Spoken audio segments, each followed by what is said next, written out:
안녕하세요 여러분, 도키아 미국주식입니다. 많은 분들께서 프로테라에 대한 분석 요청을 해주셔서 제가 프로테라에 대한 밸류에이션 한번 해보도록 하겠습니다. 프로테라는 7월 12일 날 자그마치 17.54%가 빠지면서 프로테라의 마켓캡이 2.92빌리언 달러까지 떨어졌는데요. 프로테라가 2021년을 기준으로 프로테라의 매출액은 246밀리언 달러를 낼 예정이라고 했으니까 이것을 PS 포워드 멀티플 기준으로 본다면 11.8 정도가 나온다는 것을 볼 수 있습니다. 제 기준에서는 PS 포워드 11.8은 그렇게 비싼 것도 그렇다고 해서 그렇게 싼 멀티플도 아니라 생각합니다. 사실 전기버스라는 게 새로운 산업이기도 하고요. 프로테라만큼 실질적으로 제대로 버스를 운영하고 있는 기업이 없는 만큼 비교 대상을 찾기도 좀 힘든 게 사실입니다. 설사 비교 대상이 있다고 해도 실적 영망이라서 밸류에이션을 잡기도 쉽지가 않습니다. 그래서 지금 보고 계시는 이 프로테라의 파이낸셜 모델을 기준으로 해서 만약에 프로테라가 이와 같은 실적으로 장기적으로 달성해낼 수 있다면 프로테라의 측정 주가는 무엇이 될지 한번 DCF 모델을 통해서 한번 확인해 보도록 하겠습니다. 이게 제가 만든 DCF 밸류에이션 모델인데요. 참고로 가장 쉽게 알아볼 수 있게 복잡한 구성 요소들은 제가 숨김 처리를 했습니다. 이 모델에서 결국 중요한 것은 프로테라가 2021년부터 2025년까지 어느 정도의 프리 캐시 플로우를 만들어낼 것인가 라는 부분인데요. 그렇다면은 회사에서 제시해준 프리 캐시 플로우를 이 테이블 안에 넣어서 프로테라의 적정 주가를 한번 알아볼 생각입니다. 적정 주가를 알기 위해서는 2021년부터 2025년까지의 이 프리 캐시 플로우니까 회사가 제시해준 이 프레젠테이션에 들어가서 보면은 여기 2020년부터 2025년까지의 프리 캐시 플로우가 제시되어 있다는 것을 볼 수 있습니다.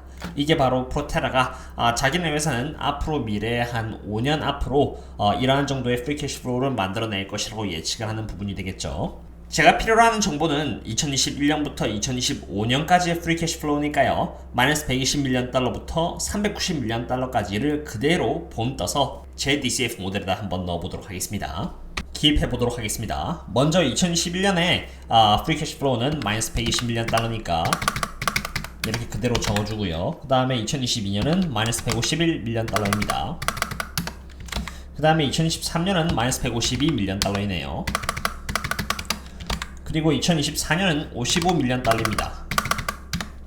2025년에는 390밀리언 달러의 프리 캐시 플로우를 갱신할 것으로 예측이 되고 있네요. 그 다음으로 기입해야 되는 정보는 바로 Total Debt, Cash, 그리고 Shares Outstanding입니다. 이러한 정보는 프로테라의 Transaction Overview 안에 들어가시면 찾을 수 있는데요. Total Debt는 51밀리언 달러였고요. Cash는 204밀리언 달러 정도 갖고 있다는 것을 발견했습니다. 그리고 발행된 주식 숫자는 240밀리언 개의 주식으로 240밀리언 개를 여기 넣었다는 것을 볼 수 있습니다. 이리하여 프로테라의 적정 주가는 18.85달러라는 것을 볼 수 있으실 겁니다. 지금 주가인 14.06달러보다는 약 34% 정도 저평가에 와 있다는 것을 볼 수 있습니다. 며칠 전만 해도 프로테라는 18달러라는 적정 주가에 와 있었죠. 그런데 어제 자그마치 17.54%나 빠지면서 이제 제법 저평가 상태에 와 있다는 것을 볼 수 있으실 겁니다. 그럼에도 불구하고 제가 경계심을 낮추지 않는 이유는 제가 이 DCF 모델을 사용할 때 기입했던 이 프리 캐시 플로우는 회사에서 제공해준 자료라는 것입니다. 애널리스트가 측정을 해서 제시해준 예상치가 아니라는 것이죠. 그 뜻은 스스로의 실적을 보수적으로 보는 것이 아닌 대중들에게 어필을 하기 위해서 상대적으로 느슨하게 프리 캐시 플로우를 평가했을 가능성이 매우 크다고 생각됩니다. 그러한 이유에서 DCF 밸류에이션을 통해서 산출된 이 18.85달러라는 적정 주가는 위와 같은 실적이 지켜지지 않는다면 더 내려갈 수 있겠죠.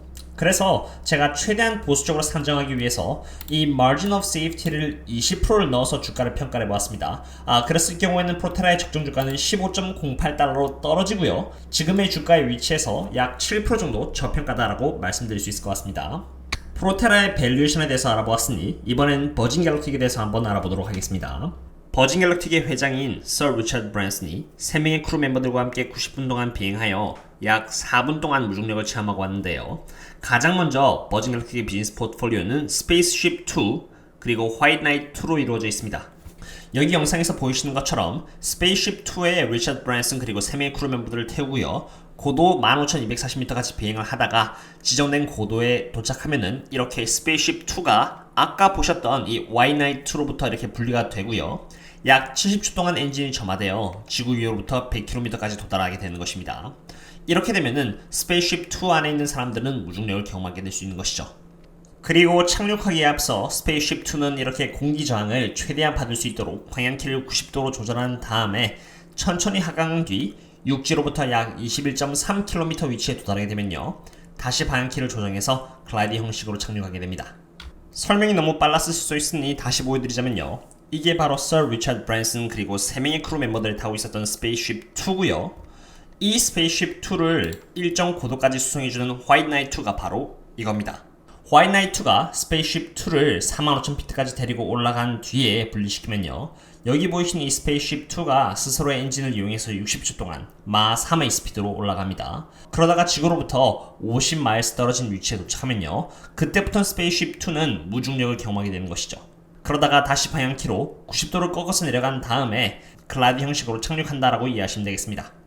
이러한 방식을 이용해서 버진 갤럭틱의 사업은 총 3단계로 이루어져 있습니다. 첫 번째는 여기 보시는 것처럼 Broad Commercialization of the Space Flight 이라고 적혀 있는데요, 민간인들을 대상으로 우주여행 프로그램을 통해서 수익을 창출하는 단계를 뜻하는 것이고요. 두 번째는 Expansion입니다. 민간인들을 대상으로 충분히 신뢰를 얻은 뒤에 사업 모델을 확장해서 티켓에 들어가는 비용을 줄이고요, 최대한 많은 사람들을 대상으로 우주여행을 가능하게 보편화시키는 단계라고 이해하시면 되겠습니다. 그리고 세 번째는 포인트 투 포인트 트래블 그리고 비욘드 투어리즘인데, 하이퍼소닉 및 슈퍼소닉 기술을 이용해서 장시간 비행을 단시간으로 좁혀 900빌리언 달러 규모의 항공시장에 진출하는 단계다라고 보시면 되겠습니다. 이러한 비즈니스 모델을 갖고 있는 버진 갤럭틱이 어제 우주비행에 성공을 하고요, 17.30%라는 주가 하락을 보여주었습니다. 그렇다면 이렇게 왜 떨어진 것일까요?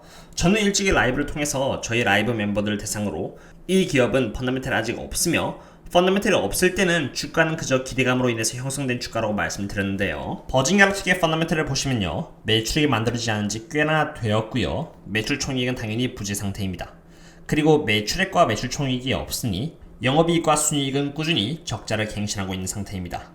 그럼 이러한 상태에서 버진 갤럭틱의 PS 포워드 멀티플은 얼마일까요? 4083.16입니다. 이것은 말도 안 되게 고평가되어 있는 PS 포워드 멀티플인 것이죠. 매출액이 없는 기업의 시가총액이 11.84빌리언에 다다르고요, 게다가 공매도 비율은 22.2%에 다다릅니다. 이렇게 고평가 기업에 대해서 내부자들은 어떤 액션을 취했을까요? 버진 갤럭틱은 샤마트의 스펙을 통해서 상장을 했습니다. 그리고 여기 샤마트 씨는 이렇게 자기가 판 내역을 공개를 했는데요, 여기 보시면 2021년 3월 2일부터 3월 3일까지 트랜잭션 데이트가 있고요, 여기 보시면 이게 어마운트로 주식의 양을 말합니다. 그리고 AOLD라고 적혀 있는데, A는 acquired의 뜻으로 주식을 매수했다는 뜻이고, D는 disposed 해가지고 주식을 팔았다라는 것을 뜻하는 것이죠. 그 다음에 price는 당연히 자기가 판 가격이 되겠습니다. 그래서 2021년 3월 2일부터 3월 3일까지 샤마트가 갖고 있는 이 커먼 스톡에 대해서 이러한 양을 이 가격을 주고 전부 다 팔았다라고 이해하시면 되겠습니다. 그럼 과연 서 리처드 브랜슨 씨는 어떤 행보를 취했을까요? 여기 Name and Address of the Reporting Person을 보시면은 Virgin Investment라고 되어 있죠. 샤마트 씨와 마찬가지로 리처드 브랜슨 또한 26달러에서 28달러 사이에 이렇게 많은 양의 주식을 팔았다는 것을 볼 수 있습니다.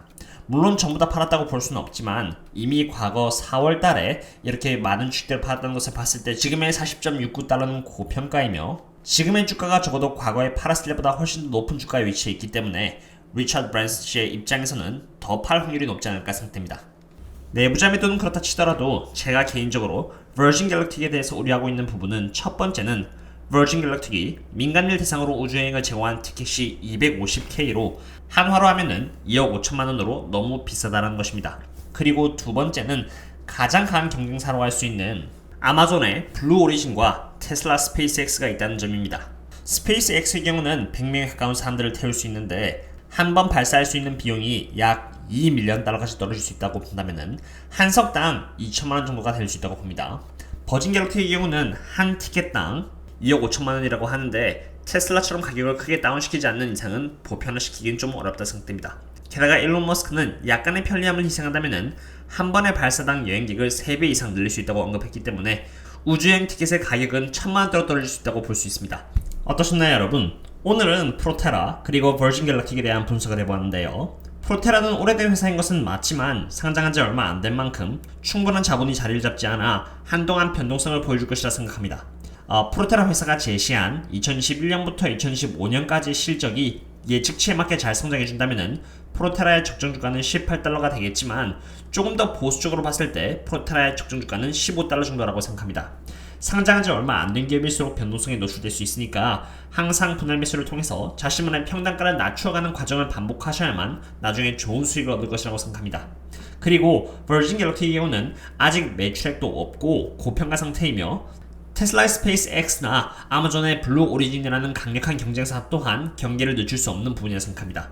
버진 갤럭시의 티켓이 2억 5천만원짜리인데 이것을 크게 낮추지 않는 이상은 많은 대중들을 대상으로는 수익을 내기에는 조금 어렵지 않을까 생각이 드네요. 오늘의 분석은 여기까지 하도록 하겠고요. 그럼 다른 분석과 함께 찾아뵙도록 하겠습니다. 그럼 다음에 또 만나요. See you later.